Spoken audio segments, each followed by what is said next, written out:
my community does not have the luxury of accepting loss in July of an election year.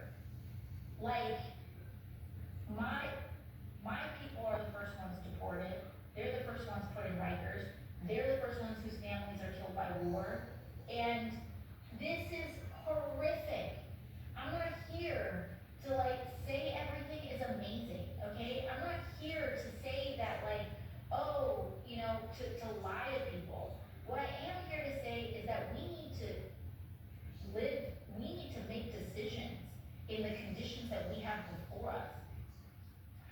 Neither President Biden nor Donald Trump was on the campaign trail today. President Biden is still recovering from COVID, although he announced today that he will return to the campaign trail next week.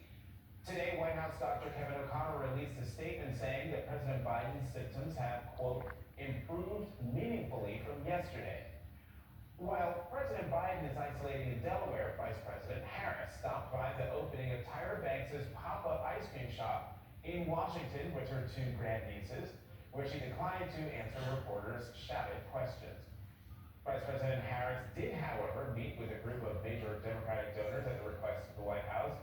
The New York Times reports that Vice President Harris told about 300 donors, quote, "I will start by sharing something with all of you," Ms. Harris told the donors, according to a listener on the call who described her remarks on the condition of anonymity.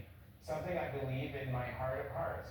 It is something I feel strongly you should all hear and should take with you when you leave. And tell your friends, too. We are going to win this election." That sentiment is something President Biden reiterated early today in a written statement, saying, quote, "Last night, the American people saw the same Donald Trump they rejected 4 years ago. For over 90 minutes, he focused on his own grievances with no plan to unite us and no plan to make life better for working people. He avoided mentioning his Project 2025 agenda, but still proudly flaunted the worst of MAGA extremism. The stakes are high, and the choice is clear. Together, we will win." And the choice is clear, especially after last night. Republicans attending this week's convention were seen with fake bandages around their ears in solidarity with Donald Trump, who wore his bandage days after he survived an assassination attempt.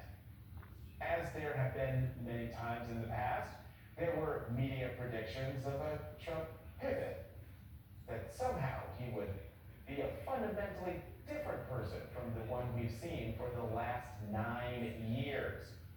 But last night was more of the same, plus some of the truly bizarre. An aging wrestler ripped the American flag on his shirt in two to show off his Trump Vance muscle tee. UFC CEO introducing Donald Trump. Donald Trump walking out on stage to accept the nomination with a huge marquee of his name in bright lights.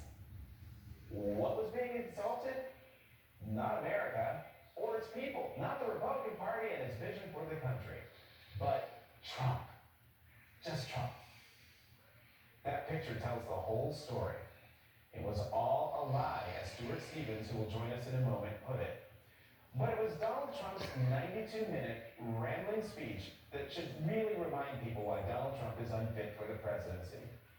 After paying tribute to the firefighter killed at his rally, it was classic Trump. The lies, the anti-immigration rhetoric, his fixation on personal grievances, all on display. And of course, so was the crazy. You know, the press is always on me because I say this. Has anyone seen Silence of the Lambs? The late, great Hannibal Lecter. He'd love to have you for dinner. If they would ever win this election, I hate to even say that, we will have our next Republican convention in Venezuela because it will be safe. And we don't have fierce people. We have people that are a lot less than fierce, except when it comes to cheating on elections and a couple of other things. Then they're fierce.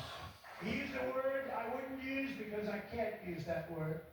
Because you'd say it was braggadocious. The press would say he was a braggart. I'm not a braggart. But Viktor Orban said it. North Korea's acting up again, but when we get back, I get along with him. He'd like to see me back too.